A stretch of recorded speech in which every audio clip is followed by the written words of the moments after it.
WEMFradio.com. Sweet. Hey, I'm Pat B. And I'm Adam Willis. And you're listening to the Geek Down here on WEMF Radio. Well, you would be. Uh-oh. Come on, all right. No, that's all good. After that rip-roaring start, my man. I miss Master Shake.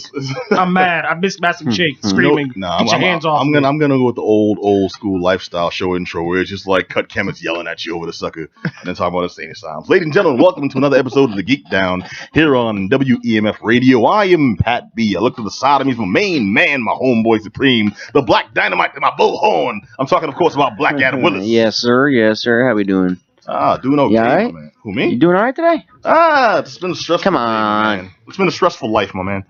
A life. I asked you about the day, you're like, my life. It all started. Man, you know how it is. Sometimes I feel like there's a gamma rays in my face. Oh, what's this?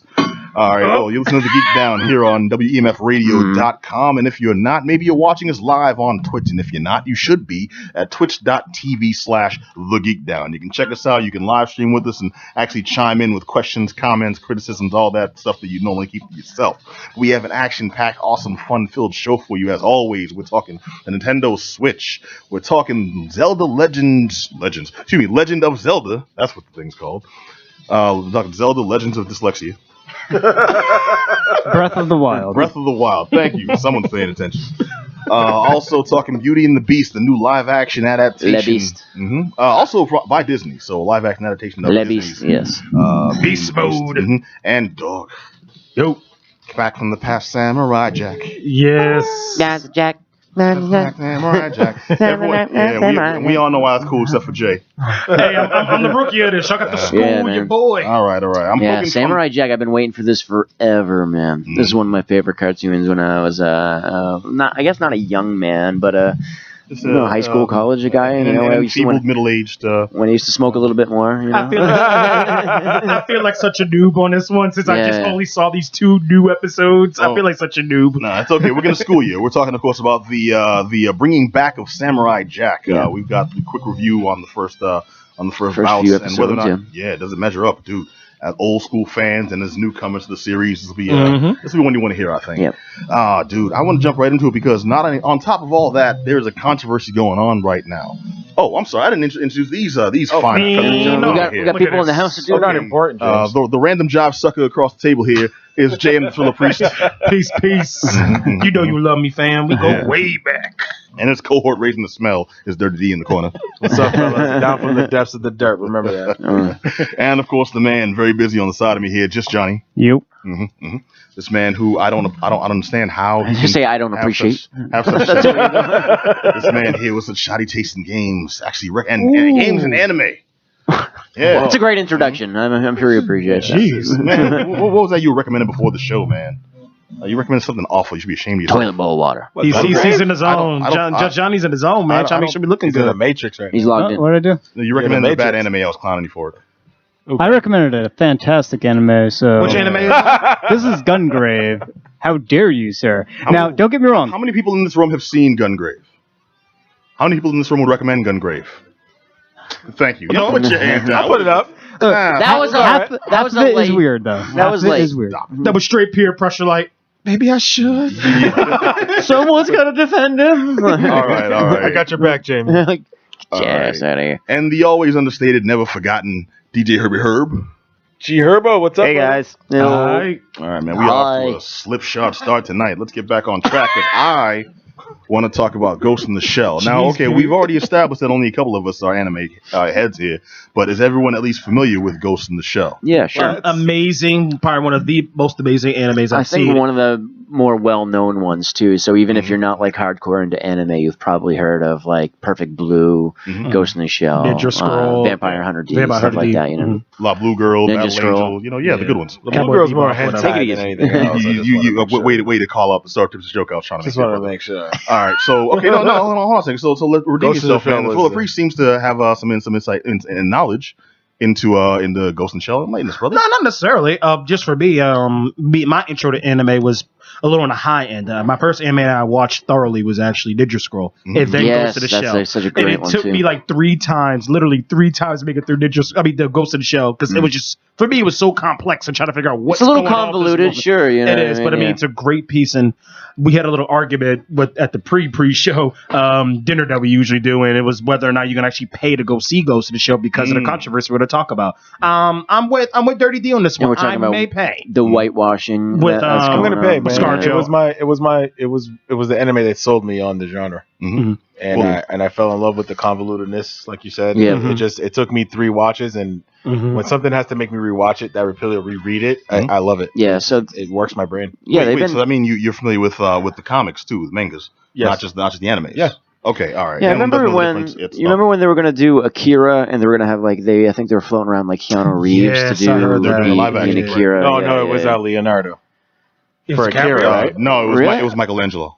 It was It was Leonardo DiCaprio. DiCaprio, yeah. I remember that. Really, I thought Keanu Reeves. I Was bought- Keanu Reeves was definitely attached to it at I one heard point as Keanu well. Reeves too. I heard Keanu Reeves for both Akira and for Cowboy Bebop live action. And Whoa. the Adam Willis story too. That's in 2020. Yeah. Yeah, I was coming, y'all. Look out for it. Yeah, Starring so- Jaimon Hunsu. But there's been a lot of there's been a lot of the whitewashing kind of things that people have been getting up in arms about. Of course, even with what's the Great Wall that came out with as Matt well Damon. with Matt Damon. Which But that was like I mean, we already spoke on this. That was like people jumped the gun on that one. Yeah, Right. it wasn't Matt Damon as he's the great white savior. He's just a white guy who was there. right. I mean, that was it. Right. I mean, it's the same thing we talked about a little earlier about how Iron Fist is getting a lot of heat because of the supposed whitewashing and that. So, I mean, People is abjectly Assuming against fisting left and right are protesting this movie all over the. So sorry, go ahead. you have best. You gotta stop. but I mean, you're not right about that. But you're right about folks just getting angry at the fact that there's this assumption that films that historically with the character has not been white, because they are white, now it's whitewashing, and you're taking something that's incredibly serious in terms of whitewashing and you're just applying it across the board whenever there's anything that has to do with white folks interacting with things that aren't white, i.e. Iron Fist. You got this white guy who's interacting with Asian arts, Asian arts, and now it's that is whitewashing. Not really, because the character wasn't Asian to begin with. It was a white guy. Yeah. Unlike Ghost of the Shell, I'm pretty sure about to get into this right now, where the main character Major is Japanese. Yeah. So, and I can see this one. I can see it. I can Whether or not clearly I don't see really it. want to weigh in on whether I think I want to know. It was right or wrong. I'm talking about what I want to know the black opinion. But I think the one you originally asked is if I'm going to pay to see this, and the answer is probably, very probably. I'm sorry, man. It does look. Yeah, the whitewashing's there, but it looks accurate as hell. Mm-hmm. And that's one of those things I love. Well, you When just saw that too. Stay loyal to source material. She had that It's huge. naked, I'm like, she just got naked. I'm the like, stealth suit. it's that, Oh my God, that yeah. suit she's wearing. I was like, Well, Even one the most fight scene interesting in that parts little of that. pond. is Oh my God, it was one so of the most accurate. interesting parts of that. And we're talking, of course, about Ghost in the Shell, the original anime. It's basically about in the future, police in Japan are 2024. set.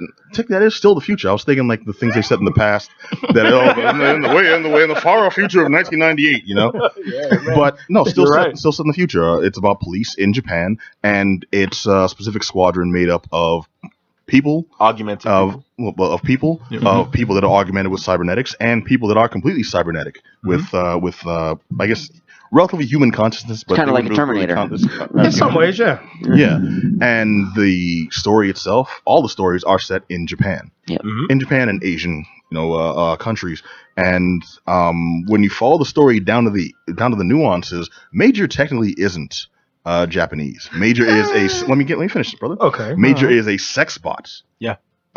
Imbued with the consciousness of the Japanese Major, the person. right. The actual body was a sex bot. Yeah. No actual ethnicity or race was assigned to that. And from what we saw, that's just how they drew. So you're just thinking like, we got to get a sex body. Which one? Who are we gonna get? Yeah, Scarlett Johansson comes up, right? Yeah. Well, no. What I'm getting at is If I had to make a to sex be 100% accurate to the story. It Yeah. may as well look like one of those helper robots from iRobot with Will Smith. Yeah. You know what I'm saying? But the general fandom have come to accept every character from this anime is Asian. Because it's an anime. By nature of being an anime. I think it is like they do have reason in this case to be a little upset. No, definitely. I mean, I'm not saying they don't. I'm just presenting a point. Not even playing devil's advocate. Just going. If No, you I want to understand go what by, you're saying. I'm just saying there's so many cases, and I think this one, we can go through them all, even down to Doctor Strange with the Ancient One. Yeah, you know that's what the I mean. problem. People, So there's so many will now. say primarily, well, you got to go by the hard facts, and the hard facts say she's Asian. The hard facts technically don't say, one, that she's a she, and two, that she is in fact Asian. If you want to go hard facts, but you want to stick to the argument at hand, it is about whitewashing, and that in itself is a larger issue. And this actually isn't the point. Isn't my own point. I forget the name of the dude. We'll call it out in the links after the show. But he made a good point about the fact that Scarlett Johansson was cast as one of the main reasons this movie was able to be made in the first place. Yeah. Everyone can think of but several better. And I don't mean better actresses, but better suited for this role. Yeah. Yes, but they, even in their own niche genres, have big names, but are not as big a name worldwide as Scarlett Johansson. I think they saw Lucy as well, and she did great in that kind of action, sci-fi kind of weirdness, and they saw she could play. So what about, and this reminds me of something, I mean, we talked about the movie Get Out recently, and Sam Jackson recently came out and was saying he was kind of upset that... they didn't call him for Grandpa, I know. Yeah. But the actor who played the lead in that way, because he's a British dude. Yes, he is. And so he was saying, he wished that it would have been an African American actor who actually went through that kind of struggle. And then because that's a particular situation that I promise you is not only an American situation. Right. So, I actually know personally. Like British brothers that have had similar experiences. No, but I mean, in interracial relationships. So you can't just say that's. Of course, I think the bigger issue is what Sam Jackson's putting out, which is effectively what I would say, especially in this case, what Ghost of the Show, the Asian community is giving out, is that you had an opportunity to utilize homegrown talent or talent that's connected to this particular culture, and you opted not to. So with Sam Jackson, I don't think Sam Jackson's throwing shade on a British actor, but he's like, well, you got a lot of Black American actors looking for jobs, and you try to tell me you can't find not one of them. So I think the same thing with the whitewashing. You had a lot of Asian folks out there. You trying to tell me you couldn't find one Asian female actress to play this job? I think that's kind of what he's doing. Not with the star power, but though. to piggyback, the star power is what dragging. That's what. There's a meme right now on online that actually has the actress that I guess the social justice warrior or whatever, however you want to phrase it, the internet people have sort of picked, and I don't know her name. The Asian people voted on this one. I don't know, but on the meme it says chooses the RZA, to play the major. They can see it right now on Twitch stream, and the meme itself says, "I am the woman that should have been cast. I am major," and I recognize her face. I don't know her name, but I definitely recognize. That's the problem, though. That's the problem. You recognize her face. Exactly. You don't know her name. Scarlett Johansson. You recognize her face and her name. Hold on a second. And that level of fame is the thing that will sell the movie, regardless of whether you're okay with it or not. That's the thing that I think people are really forgetting. I love Michelle Yeoh. I love most. I'm not going to say all, but a lot of her work. I think she would have been great. I'm fixated in an era where she was prominent in film. Yes. And negating some of the fact that the past couple of movies I've seen her in were kind of garb, including what was that Transporter movie? Yeah, where she was. Her fault. Most recently, the sequel. But she was. And let's not. Yeah, it was horrible. Why? But she was a background figure in that. People are sometimes past their prime. They're not exactly how we remember. Like Jet Li to me is still like one of the greatest martial artists ever. Yeah, I was never this dude is probably 10 years past his prime since The One, and he's an out of shape actor now. I'm not gonna say it to his face because. But he's to call you. What's he gonna do? But we're locked in these ideas of people because we saw them at a certain point. It doesn't necessarily mean they're right for the role, even though they may be better. Scarlett Johansson is somebody who right now we know is fit for the role, like physically fit, and is a known enough name that people will go to see the movie regardless. Also working. But it's not like she's a horrible actor either. No, I'm not putting her down. What I'm saying is, especially in this regard, and this was probably calculated, which I know this happens too, which is kind of messed up. Yeah. They probably knew something exactly like this would happen. We'll cast Scarlett Johansson, who's someone we think can act the role, but will also get people talking about it. This is Ghost in the Shell. I think anyone who's not an anime, anyone who's not an anime fan, Ghost in the Shell comes up. If it's not, it's The Haunting in Connecticut. No one gives a no one would care. Okay. But it's Ghost in the Shell starring Scarlett Johansson, and a controversy about whitewashing comes up. Very calculated controversy about whitewashing comes up. More people are talking about the movie than would be. More people are interested in seeing the movie, possibly even out of a morbid curiosity than would be. You know what I'm saying? That I think is the selling point there. And it would be beautiful if more Asian actresses, hardworking, talented, dedicated Asian actresses were considered for the role, but they probably never had a shot because they don't have the name that Scarlett Johansson does. I got something to add on to that, but I know Adam was waiting. Go ahead, man. My argument is that, with that being said, I hate to say it, but that's complete garbage. And the only reason because that could be the excuse for everything. You're not going to have new actors or new actresses if you're going to keep going back to the well and use the same ones that people quote unquote know. Man, you just don't want to see my rendition of Black Caesar starring Tom Cruise. I want to know why. The biggest it's legit though. Legit. The biggest thing I can say is that no one says Shaft more than Tilda Swinton. Sorry.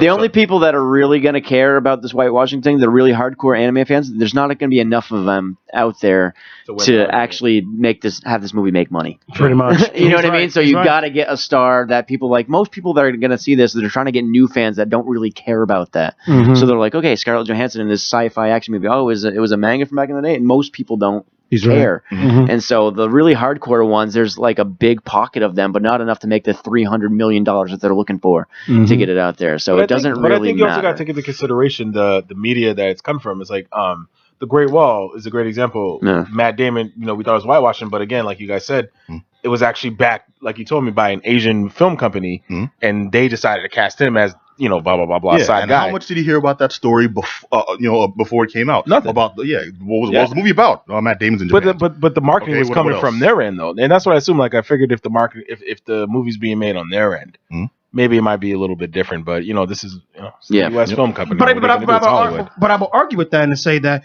that's the bigger problem. Like, why does it have to be? We got to get this well-known white actor or actress in order for us to make money. Why can't it just be for the love of actually making film? Because that's the sad I got to get this money. Affairs, my brother. You're dealing with that much money. That's like saying, well, why can't we live in a society where everyone just pays a fair price for goods? I'm a thriller priest, man. Of course I'm going to say something like that. I hear you. That's like the argument that theoretically communism works. Theoretically, it does. In actuality, bodies and piles. That is also to say that we have to always go with the norm, whatever the norm is, we have to ride it out until we all become sort of. No, of course not. Every now and then you got to challenge the status quo. You just have to do it. Otherwise, creativity suffers from it. There's many art forms and mediums out there, especially in the gaming industry. It has been getting watered down, and because of that, we get Call of Duty however many that we have now. We get Uncharted however many. We get all these different major franchises. They're just tuning them out. Look at Assassin's Creed. They finally said, all right, now we're going to take a 2-year break. How many of you guys remember when there was a 4-year gap or more before a major iteration in a franchise? I do remember. Halo. But look at it this way also. Again, back to the realistic perspective, there's the ideal. And then there's the reality of the situation. The reality of the situation is every year consistently there will be a new Madden game. There will be a new NBA Live. What if you talk about movies? What if this movie is really good and there's just a white? That's the thing. That's the thing that I think people are ignoring. We're so fixated on this person was the wrong cast for it. I'm going to boycott it. Well, I'm not. I have to see it for my own morbid curiosity. And just being honest, I think the industry has approached doing movies of this magnitude and the source material being so popular. I think they're going to approach it with a soft feather pen. It's like, okay, we're gonna get backlash for Captain Scarlet. Let's make sure we bring in the guys that are probably involved with the original storyline, the original manga, and see if we can get this as accurate as possible, as loyal to the source material, so we can just kill the whitewashing aspect that away. Well, I'm feeling from what I'm seeing, I think it's going to be that. I think it's actually going to be pretty decent. Yeah, so do I, and I'm banking on the fact that they are paying the attention, because if this sucks, this will tank a lot of people. Yeah. But from the trailer, they've gone from what we've seen, shot for shot of several key scenes from the anime. I mean, that's the only reason why I'm about to go see it, specifically for that, because they showed the scene where she was, transparent through the water. She just whooped that was a cop or whatever. No, it looks visually whatever. Like it's visually amazing, appealing. And you're right, they did it shot for shot. I mean, that's one of the reasons why I'm willing to pull in. I think that's one of the reasons why they did it that way, because it would still catch those purists. So as much as you may be angry at the fact that they cast this white woman as the lead role, at the same time, you can't argue the fact that they at least tried their hardest to be loyal to the source material. So I mean, it's a win. I mean, we'll figure out how it pans out, man. I mean, if you are a fan of Ghost of the Shell, you don't see this movie, shame on you. You should be able to go see it anyway, purely because they try their hard to stay true to the source material, besides the fact that the actress they picked is white. I mean, go for it. I think you should go take a look at it, see for your own self. Well said. Thank you. You heard it right here. JM Thriller Priest is vying for Laverne Cox as the major. Let's do it. All right. Now, okay. Last thing I'll say about it is this: I am going to see the damn thing. Yep. Has to be done. I'm going to try my best not to hate on it. Because of what the studios might be doing. It's honestly not Scarlett Johansson's fault. It's not. She's an actress, needed work. This was a job that opened up, and they picked her. You know, they could have. I don't know if it's like that. I don't think Scarlett puts her work in. You know, she does. I think she had roles too that she could have picked other than this. I think she probably took it because she realizes this is going to be a great project. So I think that's a good point. She can handpick whatever she wants to do now as an actress. She probably has scripts, thrown at her stacked up in front of her. So I think she took this. So you can see something over my work. It has to be good. So you can see how much money is behind this and everything, and she probably read it and things like, this is something worth my time. So she was definitely not unaware of the controversy that would probably surround it as well. So I think, she had her reasons for doing it. Hopefully, that means it's going to be a good project. So that's what I'm hoping for. I hope so. And I'm really hoping that at some point, because I know it's not the standard story, it's actually an offshoot, but they teased the Laughing Man. I really am, because that would be the shiz. All right, so if you have any more to say on this subject, you want to chime in on us, or tell us, how stupid we are, how offended you are, and how JM should really just stop vying for these guys. Just admit he's wrong. Come to the dark side. Hit us up at geekdownradio@gmail.com, or just hit us up on Facebook, on Twitter, we're on there too. All the links are on the show bio. And I mean, dude, we want to hear what you have to say. Also, hope you're watching, because you can also chat with us live about it at twitch.tv/thegeekdown. Now, one more thing. When's it dropping? Friggin' dug on it. March next week, 24th. The 24th. All right. So that's in a few days. Yes. All right. Put me on the spot there. I'm like, DJ Clue. All right. No. I'm gonna fall back and let you gentlemen shine, because I myself don't have a Nintendo Switch. But Nintendo Switch and Legend of Zelda Breath of the Wild has been all the rage. Woo! Breaking up people's families, man. I know dudes who ain't feeding their kids. They've been locked in their room playing Zelda on the Switch. Like, where you been, bro? I see you in like weeks. What? See, I like Zelda. I just never really got into it and never really had that Zelda game where I just... There's not one Zelda game ever? No. I mean, I've played a bunch of different ones, but I never really got sucked in that hole where I haven't left the house. All I know is Just Johnny took time off work, and Dirty D was like, wow. Dirty D was only... You realize broadcast live. Wait out the man. No. He took vacation. I took a vacation. It was all legal. But Just Johnny took days off of work. He's on there. Just Johnny lied to his boss. He's still in the bathroom. I have Ebola. And Dirty D was locked up for like a weekend. Solid week. Straight. Only thing he kept pushing out was just updates of his progress in Zelda. Yeah. I'm like, is this brother alive? I don't even want to mention to him. Pictures of the map. Like, I opened up this part. Like, you got kids. You got kids. Yeah, I think I neglected my child for a second. Daddy, can we eat today? Now to set that record straight, I also picked up the Switch. Yes. So it was not just for Zelda. The kids got up and he cut a Switch. It was just for Zelda. Okay. Give us the breakdown then. First of all, we're talking about Legend of Zelda Breath of the Wild. This is... All right, so Legend of Zelda is a franchise that's been around for 30 years, or over 30 years, 31 years. Yep. I think I said, Legend of Zelda has been around for nigh under 30 years. So when it first came out, we're talking Legend of Zelda 1 on the NES, it turned a lot of heads because it was one of the first, if not the first, legitimate open world game. You can go to pretty much any dungeon you want, out of order, however you choose, and there wasn't much in the way of context or direction as to what to do. They didn't even start you off with a sword. True. They also didn't start you off with instructions, and I spent so many times in that damn just cave. wandering around, bro. The thing is, you get into a cave, you ain't got a torch or nothing, and it's dark. They don't tell me, well, you got to get a light source and come back later. It's like, okay, so I'm wandering around this sucker. I rented this from Blockbuster. It's been 4 hours, okay? I've got a limited time table. Limited. Just saying. I'm not gonna lie. That's the reason why I ended up kind of like Adam on this, where it's like I like Zelda, but I didn't fall in love with it because I'm sitting here like you didn't give me. I don't have a linear path. like P. I'm wandering around. I'm like I got to give this back. I borrowed this from my boy. No, I'm glad you feel my pain, but man. This after I'm blowing into the freaking gold cartridge and make it work. I get it to work, and I'm wandering around for like 45 minutes to an hour. I'm just like, you know what? It freezes 4 hours into it. You're like, and I still make zero progress. These are games that work with save, batteries, so games that work with batteries. But if you don't save, or God forbid, like the power goes out at the wrong time, all right. So all that work, 18 hours of your young life.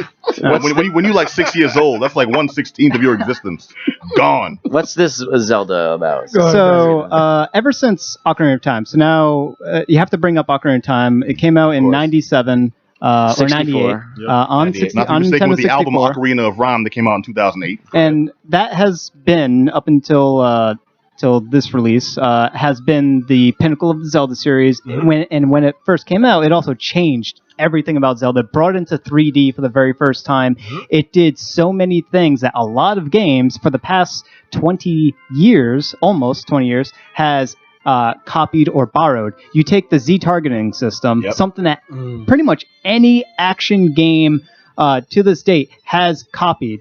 Dark Souls, Neo, Bloodborne, and those are just games I love, but they all copied that targeting system that Zelda Ocarina of Time has perfected. When you finesse the Z trigger a little bit. When you do that Z trigger. All right, well now the newest installment available on both the Nintendo Switch and the Wii U is The Legend of Zelda, Breath of the Wild. Breath of the Wild. So with this game, they essentially went back to the roots of the original Legend of Zelda to figure out what made it so good.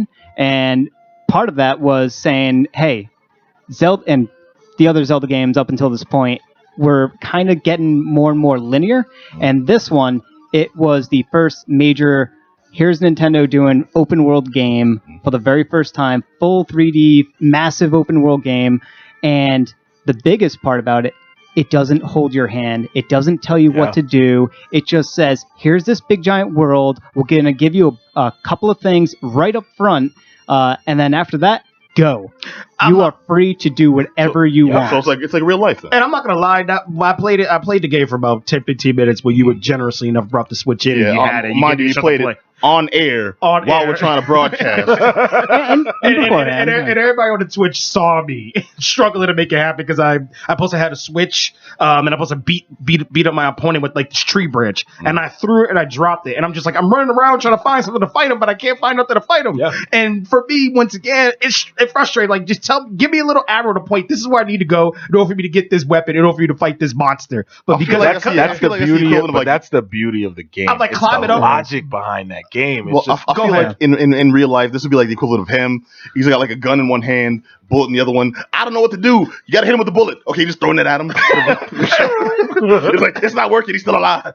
I got 2 shots. I throw the rifle, I throw the bullet, nothing works, just start running. So part of that struggle is actually intentional, absolutely intentional, because you are Link, you just woke up after 100 years of sleeping, so you kind of thinking it from Link's perspective, like he's very rusty, like he doesn't know what's going on, he lost his memory. He's got to pee like a mother. He doesn't know where he is, who he is, or what happened, and why he woke up in this weird blue jacuzzi ooze. And wait, this dude woke up in his own... Yeah, and he's hearing voices, and he doesn't know, and you kind of like, as you're struggling to learn about the world, it's also part of, it ties into the character of Link. Like, Link is learning about the world too, because he doesn't have any memory, any recollection of it. So your struggle is also Link's struggle, and as you go through it, you are meant to struggle, but then you learn through that struggle what to do, what not to do, how to sort of survive in this very challenging game. I mean, up until this point, there hasn't been another. You have to understand that, like, challenging. This is what caught me when I started playing the game. Same way, same scenario. Wake up out of the blue ooze, jacuzzi, yay, blah blah blah. By the way, Link, you need to do this. Okay, mysterious voice. You come out. All right, I know what I have to do. She kind of, I kind of figured it out. But as soon as I try to set foot to task, I'm literally sidetracked by scenery. So I go over there, something happens, and I pick it up and I interact. Oh my god, this is awesome. Then I'm sidetracked again. So mind you, 2 hours in, and I literally skipped the first mission of the game, and I'm just literally wandering this entire world. And it's that, dude, it's so factual. It is the immense, good bro. Kind of distraction. Yes, this is distraction where you don't you set a goal for yourself. You see something off to the distance. All right, I'm going to check that out, and all of a sudden something else comes up along the way of making it to that destination that distracts you, and it's a good distraction. Like, it's fun, and you explore it because you don't know about this world, and you get rewarded for that. And I think one of the major pieces of this game is that regardless of what happens, you get distracted, and then you may come back and revisit an area again, and guess what happens? You figure out something brand new, like logical stuff though. Like, I didn't know I could have picked up that rock and literally whipped at his head and knocked him out. Where you were so flustered the first time you visited that area, and you're like, oh well, I need to do this and interact like this. But then you revisit and like I said, you pick up the rock and you throw it. It's like, oh man, I didn't know I could do that. That's when the game literally locked me in, and I spent the next week neglecting life. I mean, I'm not gonna lie. I mean, when I lost the switch, the tree branch, whatever, I picked the boulder and I chucked it and I missed when I threw it, so I just started running again. Then I'm like, I'm tired of running from these monsters.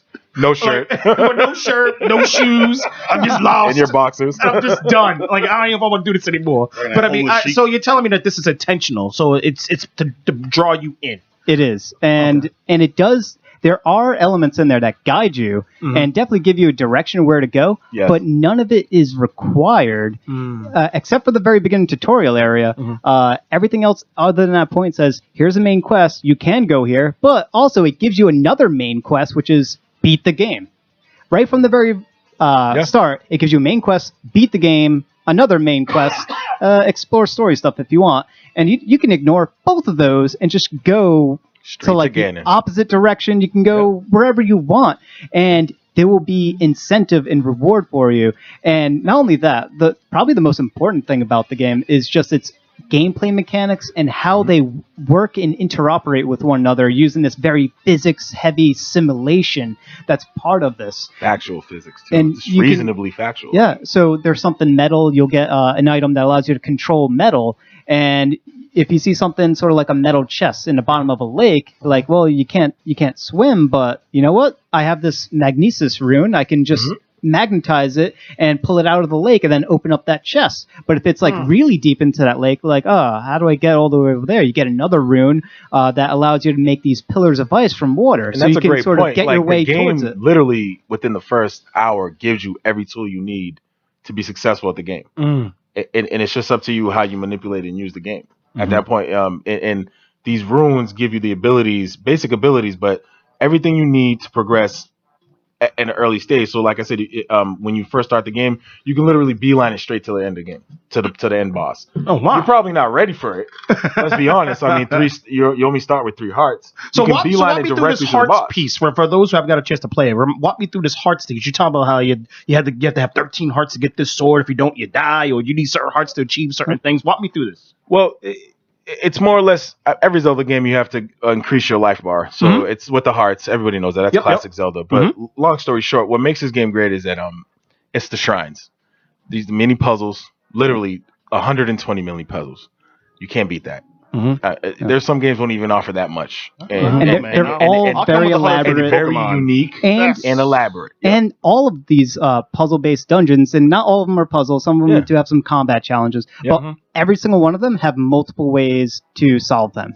You could come up with something very creative. I was just watching, just between me and my brother playing the game, like I saw him solve the same shrine in a very different way from what I solved it. And because of the physics-heavy simulation that they have built into the game, it just works. You can build yourself a catapult, a literal catapult, put like an explosive barrel, or yourself. You could put you could take a big giant metal board, prop it onto a rock, take another rock or metal object, lift it up to the other side, and stand on the other end of the board and just launch your launch yourself directly into the air. And Looney Tunes stuff is this? Yeah, you could do some very like Roadrunner, Creative Looney stuff. Tunes, Wile E. Coyote stuff. I think in the smaller things, NPC interaction, when you're in the villages, when you do something random like throw a bomb and just leave it in the middle of the thing. Most games in that genre nowadays, you can set the bomb, explode. NPCs aren't interacting. The bomb explodes. People are like, "Oh my god, nice, you're crazy!" But back to being the game, like I'm just like, "Whoa, that's awesome!" You guys reacted to the actual. Wait, that ties into the AI. So some fool just walked into town, throwing grenades. He's like, okay, back to the bank. you know when I realized it was sounds awesome? realistic. When you walk in, when you change your clothes, like I started testing it. Like I would just take off my shirt. Like I would walk into town. I'm like, let me walk in bare chested and see what happens. And the girls interact like a girl would interact. They would react, and it's just I heard about so that. I was talking to Mix Macabre before the show earlier about that. And apparently you get different interactions whether or not you go in shirtless, you can go in butt naked. Yeah. Technically I'm not naked, but yeah. You can get naked enough to get a reaction. You got some briefs. How naked is enough to get a reaction? From what I hear, just one ball hanging out. Just one. Just one. All it takes. Yeah. Mine doesn't even hang; it just kind of like pokes. Those are called it's like a Sheikah peephole orbs. looking out of it. Sheikah orbs. Paint a little eyeball on it. Just raise questions. Looking through a keyhole. You earned your flight. Here's an extra Sheikah orb. Oh man. Then there's the AI that is also as complex and intricate as the physics simulation. Yep. So and it ties into the animations that play out. We're talking like animation, like quality animation that is phenomenal. Like you can actually stealth your way into like a goblin encampment, grab all of their weapons, and then while they're sleeping, and then wake them up by starting to like attack them. They'll wake up, try to run to their weapons where they stored them, realize it's not there, and then look at you, and they'll like shout at you and like they'll scream at you. My favorite. Like, all right, so in all this, the best of all, lightning storms. If you're wearing metal during a lightning storm, it starts to conduct that lightning. So gradually it'll build until a massive thunderstrike hits you. Or can you read? No, it strikes you. It strikes you. Like if you have the metal suit, anything metal conducting that while it's equipped, it'll strike you. Here's the ingenious part. I used to literally teleport right out as soon as it happened because I didn't want to deal with it. Then I realized, like, you know what? If I can equip the metal spare, take off everything that's metal, just equip the metal spare, and let the lightning build long enough, if I get into a fight, I can literally chuck this thing right before it explodes at the enemy. Boom. And it worked. I fell in love with the game. Yeah. So my wife is next to me. I'm like, yo, dude, when I did it, I literally looked, I was like, dude, you can't believe what I just did. You can't believe what I just did. And I'm like, I lost. You could weaponize the weather itself. Pat, weaponize the weather. Weaponize your environment. Pat, out of the 15 major reviewers, all of them gave them. All 15 give it the max rating. Out of the 7, 7 stated probably the best game of all time. Cool. I'm gonna ask you not to hit the table. I hear you, and I feel no, that. because it's that serious. Look, I've had a game capture me. Okay, well, I'm hearing a lot about the game itself and the Yep. intricacies of the AI and the interactions. It's available for both the Nintendo Switch and the Wii U. Which do you think is the better platform to represent this? Oh, definitely the Switch. But if you can't pick up a Switch, I said this before and I'll say it again, just grab it on the Wii U. It's going to be just as good. You might not get the best quality in graphics or sound, especially sound. But I mean, the game is so good. We're talking on the caliber of monumental game quality here. We're talking one of the most important games to release in the past 20 years. Yes. We're talking on the level of Ocarina of Time. We're talking this game is going to be in discussion for years to come for greatest game of all time. Okay, that is how good this is. On a scale of Metal Gear 2 and Metal Gear 3, Snake Eater. Where does it fall? It is toppling Metal Gear without a doubt. And Mario Brothers 3. And Mike and Double Dragon. Listen, and the question of the day is, do you think that the next Zelda game can even top this one? I don't know if it's going to use the same stuff. They have to reuse it, but it's going to be phenomenal if they do. But because this is the first one to do it, it's going to be hard. It's monumental. This one is going to get all the credit. There have been developers that have done interviews, just group discussion of other game developers, big ones too, from like the creator of BioShock and BioShock Infinite and stuff like that. A bunch of different game developers, all of them absolutely in love with this game. Nerd boners as far as the eye can see, I promise you. All right, now one last question before we break on this, because I got to know. Okay, so how long before you put the cartridge in your mouth? Oh, I did it immediately. Immediately had to be done. Is it as bitter as they say? Yes. Absolutely. Yes. Yeah. Absolutely. All right. My man of card just got pulled. It's a new tradition. Man. New game look. Used to be the new game smell. Now it's a new game look. All right, Herb. I don't like how that sounds. What did I say? Those sound bites will find a way to use them. All right, so the game was the Nintendo Switch. The game was Legend of Zelda: Breath of the Wild on the Nintendo Switch. And the Wii U. And the Wii U. And the Wii U. Hit us up at geekdownradio@gmail.com. Let us know how your cartridge tasted. Tell Kobe. We'll follow up on how my ass tastes. It's time to fight. All right, but no, right now, I got to check out Beauty and the Beast, the new film starring Emma Watson and a whole slew of other people. Black Adam Willis in the house. Mm-hmm. I believe you got to check it out too. Yeah, man. It took me a couple tries to see this sucker because it was sold out, man. Everywhere I went, this movie was popular. This is the highest opening weekend.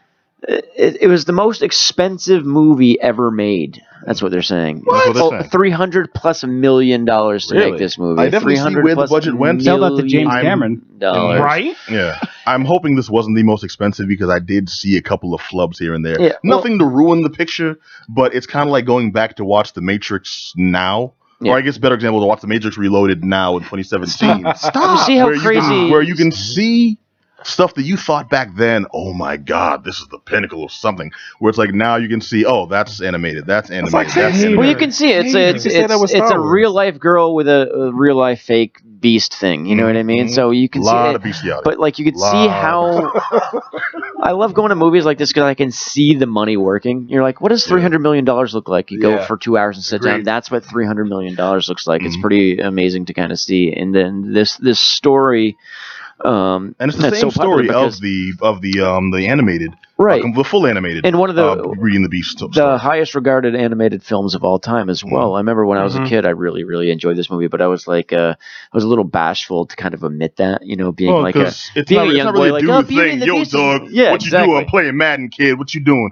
Well, I'm enjoying Beauty and the Beast, son. Exactly. I'd be like, not really the most gangster thing. It was always between that and Aladdin. I think, my two favorites as a kid. I would with Aladdin because when Aladdin came out, I was in the school band for the same reason. I was trying to get this chick, and she was big in the band. Not like big in the band, but she was in the band. She was a bass player. And she was deep. Like she was all the band was her life. Like she went to every performance. Your high school had a band? No, my middle school had a band. Oh, okay. Yeah. You know what high school I went to, brother? We had a band with switchblades. Nah. In elementary and middle school, the schools had bands, and I knew the Aladdin soundtrack backwards and forward because that's what the band played for like 2 years straight, and that's what I had to try to learn on piano because that's the only thing I could fake and try to get next to this girl. Yeah. So that was my motivation, and that's why Aladdin got a pass. But Beauty and the Beast, you're right. It's not really something regular, hetero dude in our patriarchal society can just throw out at random. Does not make it bad. I'm not to cut you off. Was it loyal to the original story? It tells the same story. It just tells it a little worse. I didn't expect to hear that. I don't. You know what I mean? And that's just because I have this. I love this movie so much. Right? You know what I mean? I have this attachment, and like still the Be Our Guest animated sequence from the first one is still one of the greatest things. It was one of the, I think, if it's not the only one of the only movies to ever be nominated for Best Picture at the Oscars as an animated film. Well, I will say this one they did not slouch at all on those numbers. And this was. They went all out. Be Our Guest. They went all out with Beauty and the Beast. They had the great numbers. I know they're talking about doing a live action Mulan movie without music. See, that seems just wrong. It seems a little unless they can get Scarlett too. Johansson to star. You beat my joke. You stole my joke.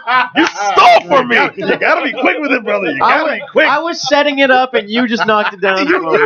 That's teamwork. That's what they call the joke alley-oop right there. They wouldn't even knock it down. He just took it out your hand. Hey. But anyways, this. Yeah, Beauty and the Beast. I did enjoy this movie. It has the the animation kind of like the integrated live action stuff and the acting was good. We've come a long set design, way the from Who Framed Roger Rabbit. I just want to point that out. But even that looked great. It still holds up. But this was but in that movie you could also tell when people had to interact with animated figures. I'm miming this. I'm not. Yeah. I really didn't get miming from anybody in this. No, I mean they're dancing together. It looks like they're actually. It doesn't look like one's a little fuzzy looking and one's like crystal clear. Everything looked seamless. It looked good, and that's what you were talking about. That's where you see the money go. And it did. What did you think of the controversy behind the character? The gay thing people talking about. Here's my opinion. Here's my opinion. What is that for our listeners and myself? We don't know what you're talking about. People had a problem because they think there was a few scenes that suggested a homosexual relationship. Yeah. And here's my opinion on it, and this is all I'm going to have to say. And this is I heard from somebody else. Is if you're the type of person to have a problem with a little bit of gayness in a movie suggested, but don't have a problem with a girl falling in love with a giant beast and dating him. That's the fair. Sir, you have some problems, okay? And so maybe just lie down and leave yourself alone. We're going to clap for this individual. Anonymous comment. And so get over it, The character of Lif. That's awesome. Played by Josh Gad. Josh Gad in this movie is essentially Gaston's right hand man, second man. He's a toady. He's a toady. Yeah, one of Herb's favorite characters, I think. Gaston is the man. He's portrayed in this as, oddly enough, where in any other movie or in any other situation he would be the magical Negro. He'd be the black best friend who teaches him how to dance. Yep. In this one, he's the gay best friend who teaches him how to dress. But he's the one that's inspiring every song cue, and he's the one that's paying off the dancers to keep dancing. No, I know Gaston's just on the roll. Just trust me, you'll be all right. Here's a couple extra bits, and it's like that part I like. That was very subtle gag that almost made it believable. It's like people just bust out dancing. No one does that at the bar. I can't go down to the Tam on Tremont Street and not there. Yeah, but it's like in that situation, that's essentially what's happening in the movie, and the way they play that off is his friend is paying everyone off to keep dancing, yet his boys, his ego swelling. His vigor back up, so he's depressed. I did think that was an interesting way to do it, and I enjoyed it, and I think nothing offensive. No, it's ridiculous. Like I said, it's just, if that's what you're digging for, like I said, you got some problems. Just let it go. You know what I mean? Just let it go. Who is this movie geared towards? Is this movie geared towards folks like Adam, who clearly has a connection to this movie, or is it geared towards new everybody family-based movie? I wouldn't say that because that's the thing that I thought going in. I was going to see this with my girlfriend and her kids, and I realized that a lot of the people in this were couples, and it's Beauty and the Beast, same story, but the way it's acted and the way it's presented, it seems a lot more like it's for couples as a romance story than like family movie and musical. I think talking about like the gross receipts coming back, I think it was predominantly women that went and saw this. I think it was like 60 plus percent female, you know what I mean? Obviously, like I said, even when I was a kid, I was like, Beauty and the Beast, but like I went to see it by myself, and I have no shame anymore, you know what I mean? I don't care. Nothing's gonna stop me from seeing something I don't want. I'm not ashamed. Yeah, I don't care. I don't care what it is. So it's I'm a grown man. I'm a grown ass man going to see Beauty and the Beast. It's for everybody, you know what I mean? It's for couples, it's for kids, it's for people that have the attachment to the original. One question before you move on. Do you think this is gonna be a trend for Disney to Yes, I think to continue remaking the classics? This is something that's gonna happen now. You saw the money this made, and I think it's already at $325 million worldwide. Yeah, it's making bank back. Yeah. So. And so this is, like I said, they already talked about Milan. They're doing it without the music. I don't know. I bet they rethink that in terms of probably throwing songs in there. Yeah, let them do Little Mermaid as a non-musical. They're going to do, Well, they confirmed Little Mermaid. They want to do Little Mermaid like that. They're going to do a bunch of stuff. I did hear Lion King. It's going to happen. You're going to see an Aladdin. You're going to see all this stuff. Sleeping Beauty would be great. I would love to see a I'm down for Aladdin live action. Aladdin, I'm down for it too, 100%. All right. So this is definitely starting a trend. You'll see this. We'll be talking about the other ones, months from now when you're going to be making them. But, well, I highly recommend it. I was like, so should we go see it? Yes or no? Oh, yes. Thumbs up, down, no. Absolutely. Take the wife. No, probably don't take the son. Probably take the kids because your son's a little young, and there were some like hardcore fight scenes and bestiality. and bestiality. So you don't want them to a 3-year-old should not see that. Gotcha. Just a subtle reference. But no, like on-screen death, that type of thing. The wolves were a little intense. Yeah, man. I remember when even in the original stuff like that. It was a little scary. You know what I mean? They're walking, they're kind of stalking him. The old man's out in the woods. Yeah, and stuff so like I was that. thinking that might be when you see it like this, like the technology is so much better. You're like, damn, that is a little intense. It's also when the beast like got in some face and was like, ah. Yeah, you dude. saw them teeth and like the hair and stuff. Are we talking on the level of Jungle Book I was with thinking the same Shere thing. Khan? No, I'd say this is probably a little more jarring for me. We're talking on the level really? of the live-action Jungle Book, Shere Khan. Yeah, that's what I meant. Oh, that one. Okay, I thought you meant like the animated one. Yeah. I'd say along that lines, because in some scenes you really think, I can't see kids sitting through this and being comfortable. Yeah. But I still recommend this movie. Emma Watson gave a great performance. Good. Also, Kevin Kline, not my favorite performance by him, but I believed him in the role. Yeah, but I like him in anything. Kevin Kline, he great does actor. really good work. Yeah, I mean, Adam Willis loved him in Wild Wild West. Sorry. I'm gonna do a fish called Wanda when he's having sex, he's smelling his armpits the whole time. Fart-faced cocksucker. I had to look this dude up. I had to look up his name because I keep forgetting him, and I always want to say it's Joseph Gordon-Levitt. He's not Joseph Gordon-Levitt. He could be his big brother, but the dude Luke Evans. Yeah. Okay. He played Gaston. Yeah, and it's great. Look. He looks like him. You know what I mean? It's that hairline. With the freaking like, how does that? It's like they're not Asian, but I look at him and if I like saw him in a dark room, I'm an Asian dude. Oh wait, no, sorry. It's like. But Luke Evans did a phenomenal Gaston. I bought him as the cocky a-hole the whole time. I bought him as the jerk. And he's got that deep baritone type of like, the singing was on point too. I like at the end they had that little vignette over in the credits where they show like the live action people with their animated characters. Oh, that's nice. I like that. Ian McKellen and the sucker. Dan Stevens. Now he played the Beast. I don't know if he did the voice or not. I missed that part. But he came in for that last bit, and I don't know. It was just like, okay, it's kind of a lax payoff. That's the one thing that kind of killed it for me. But besides that, highly recommended. Take your girlfriend, take your kids, take your boyfriend, take your husband, take your grandpa. I don't know. Take anybody. It's a daggone good movie. Much better than I thought it would be too, as a live action animation adaptation of an animated existing movie. And you went with kids, so did the kids enjoy it? I didn't go with kids. Oh, they said you the lady and the kids. No, that was the original intent. Okay. But there were a lot of kids in the theater, and they did enjoy it. That's what's up. Yeah. All right. Which is why I made sure to book out of there. Who's that random guy there alone? What? Who's that? I'm bathroom break. What? All right. But that was Beauty and the Beast. If you actually saw that and want to tell us about it, hit us up, geekdownradio@gmail.com. Dude, gotta go back to the past, Samurai Jack. Oh, my man, Herb, I know you were on this, my friend. Dude, totally, man. I'm talking about who else is with me? Samurai Jack. Come on, dude. I saw it. Like I said, I'm the noob in this whole thing. That's right. I'm the noob. So I watched the 2 episodes that just dropped of the new season 5. Yes, we are talking I gotta double back and catch all the other ones. It's one of those things I kept hearing about, but it was like I don't know when to jump in. I don't know when to jump in to catch. Dude, I am jealous that you're gonna get to see all that. Yo, seriously. And we were talking about it before. We're talking about Samurai Jack, the cartoon series from Genndy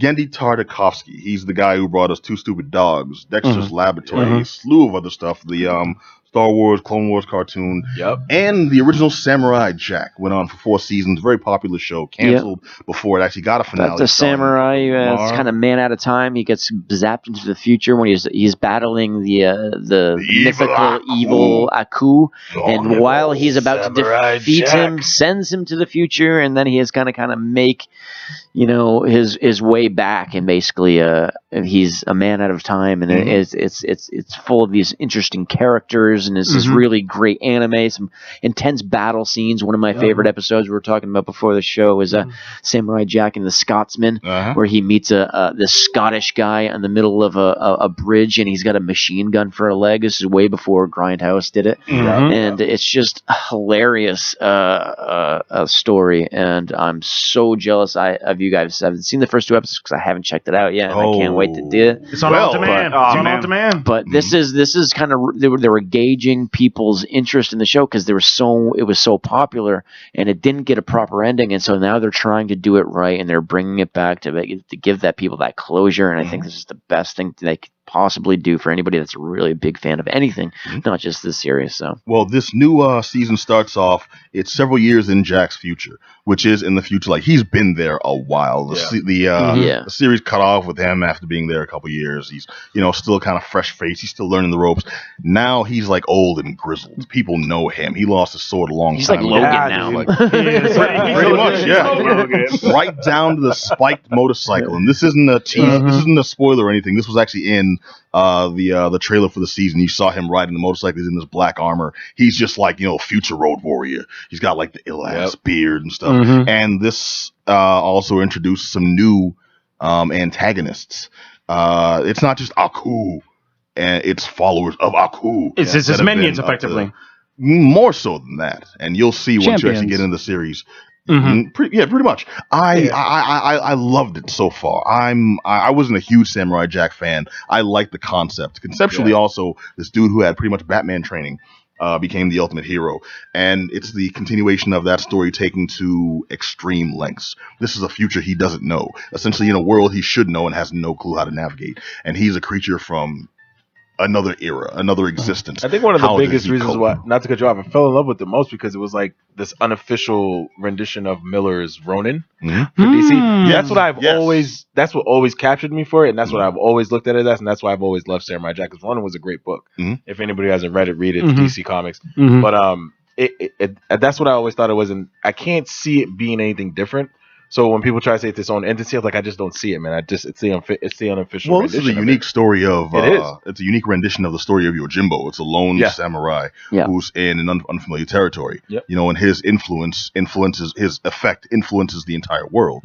And that's what Samurai Jack is bringing. Now, one thing I've definitely noticed is that this is it's got a darker tone. PG-13. Yeah, and that the original show always made sure to keep it kind of light. This one's like, nah, people gonna get hurt because it's on a different network now. I mean, it's one of those sort of things that definitely networks. I mean, it's one of those sort of things that really pulled me in because I'm sitting here watching. Wow, this is pretty dark. I mean, the guy clearly has some PTSD issues. Well, isn't it Adult Swim now? Now it's Adult Swim. It's Adult Swim now. Yeah. So it's a little darker. They can go a little further. Exactly. So it's not a problem. There's just one of those things that makes it real for me to see. Like, you know what? I'm bought into this because I mean, it's an anime, but at the same time, he's dealing with some real issues. It's not way over the top. It's not something I have to grasp for. Like, this dude is struggling with his own sense of self because of being transported into the future, but at the same time, he has to worry about the past. Now you're trapped. So I mean, he's trapped, and I mean, I'm not giving any spoilers. If you've seen it, you've seen it. But it's just understanding that like he has a tremendous sense of guilt while he's still trying to survive, while he still has his mission to accomplish. So I'm only in episode 2, man, and before we run out of time, I mean, new episodes come on Saturdays at 11 p.m. on the Cartoon Network. Man, keep going, P. Just right, a little clarification. It's a U.S. American style animation, so it's not anime from Japan. But it is clearly inspired by it. But we're talking for the animation style because some people will look at it and it doesn't look like anime because it is very much like a U.S. Cartoon Network style drawing.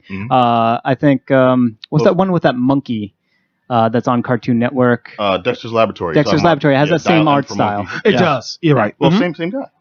Same. There you go. It's the same guy. Yeah, we established. Now, if anyone doesn't know the difference, anime is like Ren and Stimpy, and regular American. All right. Just real quick on Samurai Jack, I highly recommend it. I love the fact that they're taking the story a little more seriously now and going with a slightly darker tone. I did like the fun aspects, but I'm like, if you're just trying to get to the end of that story, I don't want them to build up forever. Like if you recall Thundercats, showing my age here, but Thundercats went on forever. And I'm just like, you all lost the story you were trying to tell eons ago. Like it's not interesting anymore. And Samurai Jack could have fallen into that, and it seems like they're actively trying not to let it do that. And I do like how they're not forcing exposition. Jack is pretty much a mute so far. But the other characters, they're like, big talking and, trying to, taunt him during the fights. And that's where we're getting the story. That's where we're getting a lot of like what's actually going on, what's been going on. And it seems like pure happenstance, but I'm like, oh, I'm actually picking up a lot of this, after, someone gets their head cut off. So it's like, it's dope. Dude, Samurai Jack, I am jazzed and I highly recommend it. Oh, man. Dude, the soundtrack on it is like so cool, dude. Yes, I'm You really notice that, feeling the dude? soundtrack. Yeah. So cool, dude. Yeah. All right, Samurai so Jack, man. That's it. All right, yep. All the way. I'm in it, gentlemen. Yeah, Absolutely. absolutely. All right. You need Saturdays, you need 11 p.m. Just catch up. I'll have to check it out. I watched a bunch of episodes when it first aired, but I didn't watch all of it, so I'll have to. So you haven't seen the new episodes at least? I haven't seen the new ones, and I've only seen maybe like one season worth of Samurai Jack, the original stuff. Stuff like that so makes hard. makes you binge After watch. we're here looking in each other's eyes, taking anime recommendations, and now It's really good. From what I watched. you see what happened there. You have so sufficiently shocked the audience that the Twitch camera paused on itself. All right, no, what actually happened there is Adam Willis had to break out because we're just about out of time here on the Geek Down. I want to thank you all. I want to thank you all for joining us for another action-packed, unedited, live and direct episode of the Geek Down here on WEMFradio.com. You can check us out on SoundCloud, on Facebook, on Twitter. Look us up on iTunes. Check us out on YouTube, on twitch.tv/The Geek Down, all those lovely places. And you can hear us, you can see us, you can chime in on us, you can talk to us, you can email us at geekdownradio@gmail.com. And you can always listen to us right here on WEMFradio.com. I want to thank JM the Thriller Priest. Peace. I want to thank Dirty D. Anytime, brother. I want to thank the blackest of the black, Adam Willis. I want to thank Just Johnny. You. I want to thank DJ Herbie Herb. Watch 4 Seasons of Death. I think it's like season 3 of Samurai Jack's best episode ever. Okay, cool. I thought you were going to say wash your ass or something like that. All right. I want to thank you, lovely listeners and viewers, for sitting up with us on another awesome episode of The Geek Down. We'll catch you all next Monday night, 9 p.m. Same bat time, same bat channel. Until then, however, be excellent to each other. Peace. WEMF.